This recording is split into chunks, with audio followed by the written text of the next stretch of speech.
Mais comme ils sont tous pareils, je ne vois pas trop bien comment me rappeler exactement. Moi, je suis Madame Henson, j'ai habité là oui, je me rappelle. pendant... Je me disais, je la connais, mais j'arrivais pas à mettre un nom. Comment allez-vous? Mais ça va, ça fait 15 ans que je ne suis pas venue au Maroc.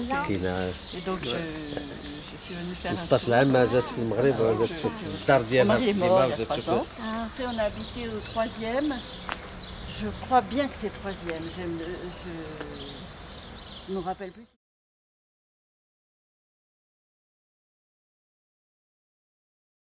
Après avoir travaillé en ville à Casa, à Marrakech, il s'est occupé de rural, d'aménagement rural,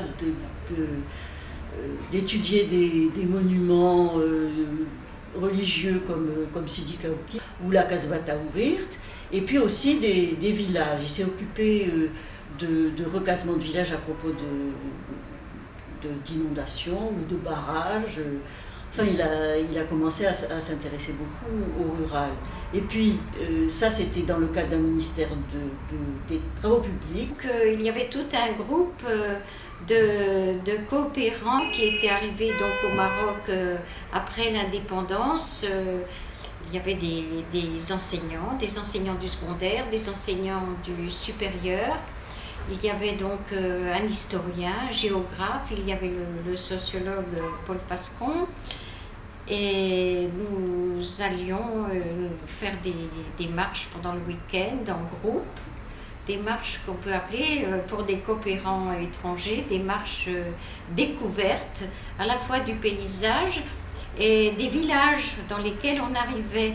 Et on avait ces éclairages multiples, à la fois du géographe qui nous donnait des explications, de l'historien qui nous parlait des greniers citadelles. Il y avait Jean qui prenait toujours des croquis, qui faisait des relevés, qui nous expliquait comment les villages, comment les habitations se structuraient les unes par rapport aux autres, comment ce type d'habitation pouvait, enfin correspondait du moins à la fois aux activités économiques et aux habitudes familiales et aux habitudes de voisinage des gens.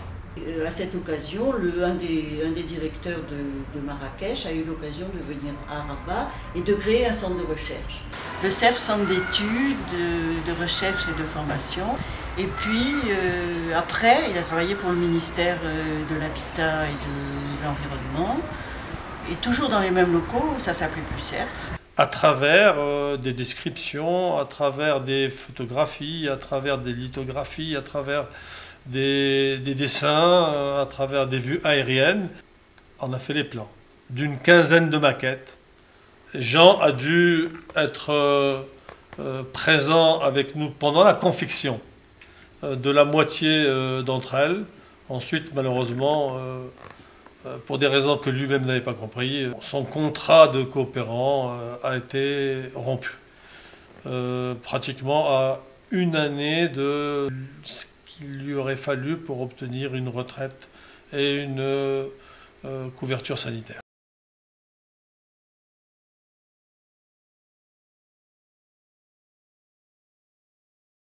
Et ça, c'est une période très très intéressante pour Jean, au point de vue professionnel, parce que au lieu de simplement appliquer des directives, eh ben,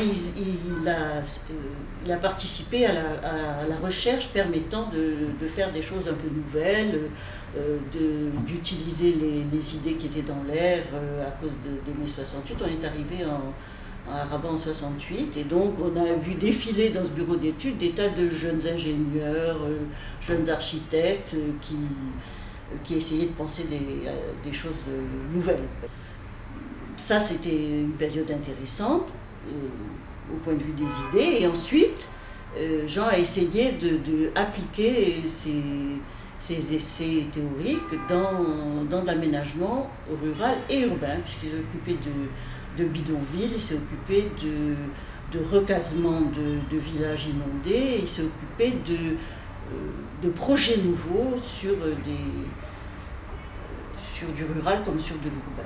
Donc pour lui, ça a été vraiment une période très très très intéressante qui s'est terminée par une possibilité d'enseignement à l'école d'architecture qui venait de se créer, qui donc lui permettait de synthétiser un petit peu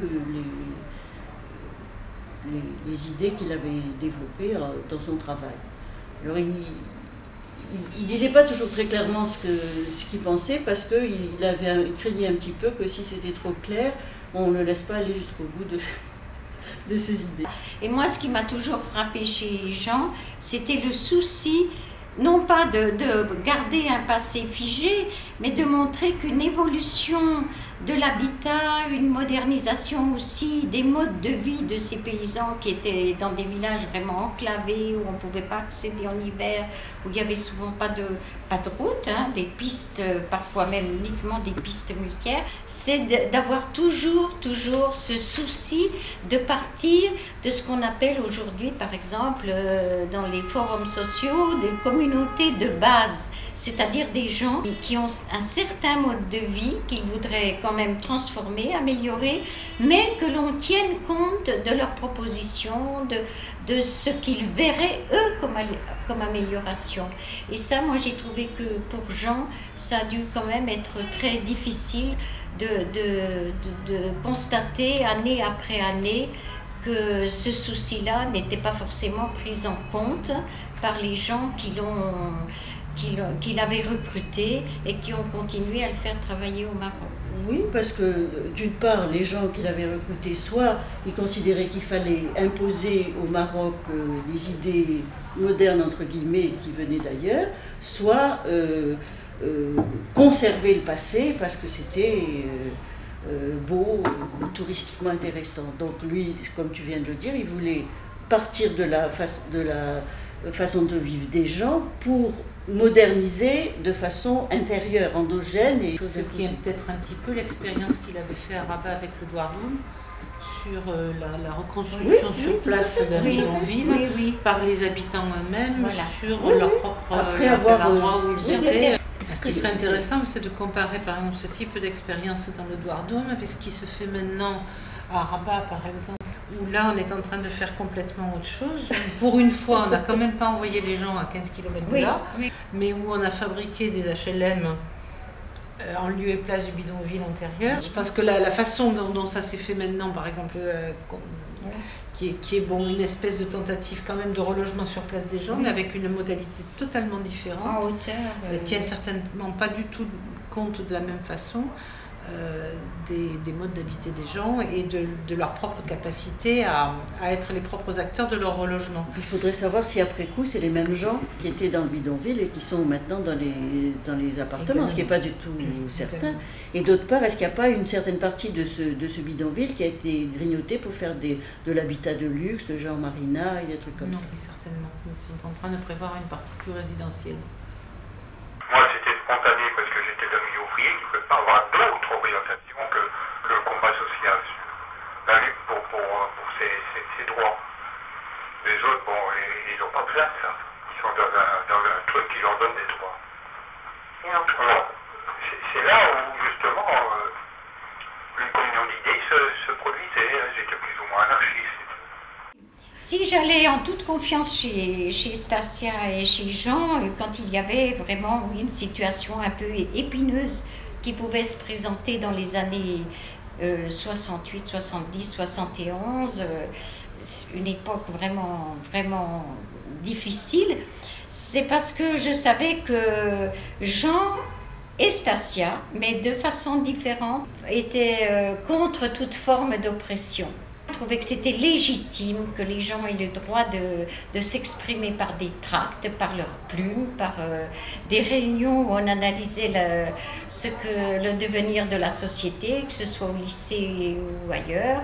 Et donc, j'ai toujours trouvé que leur appui discret, secret, était en conformité avec leur discours, toujours.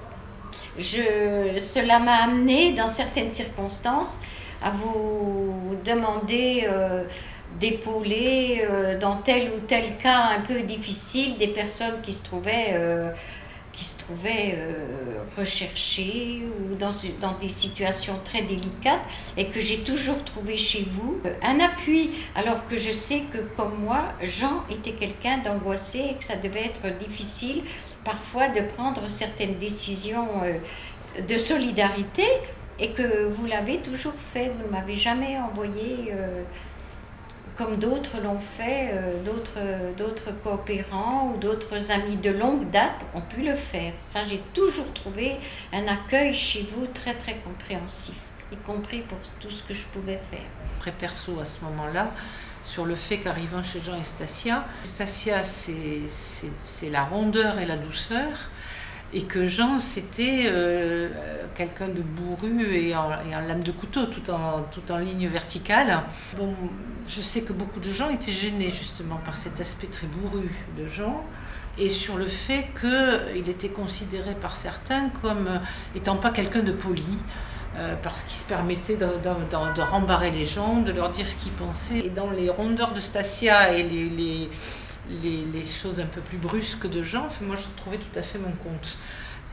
D'autant plus que, bon, pour situer un petit peu comment ça se passait, c'était un moment où j'avais un mari en prison, où on était dans une phase de répression assez dure à supporter, et que c'est vrai que chez Jean et Stasia, je savais que je trouvais toujours du réconfort. Et en fait, pour moi, cette maison-là, c'était une des maisons où je pouvais aller quand j'avais le moral dans les chaussettes, quand je me sentais trop seule, et c'est vrai que pour moi, ça a été un apport très fort, quoi. Enfin, cette chaleur humaine, chacun avec son style, mais toujours très présent à l'autre, sans être enveloppant. C'était pas du misérabilisme, c'était rien, c'était que simplement, mais on avait besoin d'eux, ils étaient là, et puis c'est tout.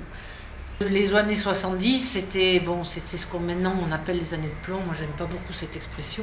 D'abord parce que les années de plomb, elles ont pratiquement commencé avec l'indépendance, et elles ne sont pas de cette époque-là, et puis parce qu'en plus, elles ne sont pas vraiment finies. Mais c'est vrai que c'était une période où ceux qui étaient directement touchés par la répression se retrouvaient dans un isolement certain. Et que de trouver quelques personnes, il n'y en avait pas beaucoup, il y en a beaucoup qui s'éloignaient à ce moment-là, mais il y en avait aussi qui, au contraire, avaient une empathie, disons, à peu près spontanée, et que ces gens-là, ça comptait énormément. Je ne sais pas s'ils avaient la trouille ou s'ils n'avaient pas la trouille, mais en tout cas, ils ne le laissaient pas percevoir. Je me rappelle par exemple qu'une fois, on avait eu une rencontre avec Paul Balta, qui était venu au Maroc pour faire un article sur le Maroc, tout simplement. Il voulait rencontrer des familles de prisonniers. Et donc chez Jean et Stasia, Jean et Stasia avait prêté leur appartement pour que la rencontre puisse se passer. Je veux dire, c'était héroïque quelque part, parce qu'ils pouvaient y perdre leur boulot, ils pouvaient y perdre leur poste, ils pouvaient prendre l'avion le lendemain matin. Enfin bon, il y avait c'était quand même un engagement fort.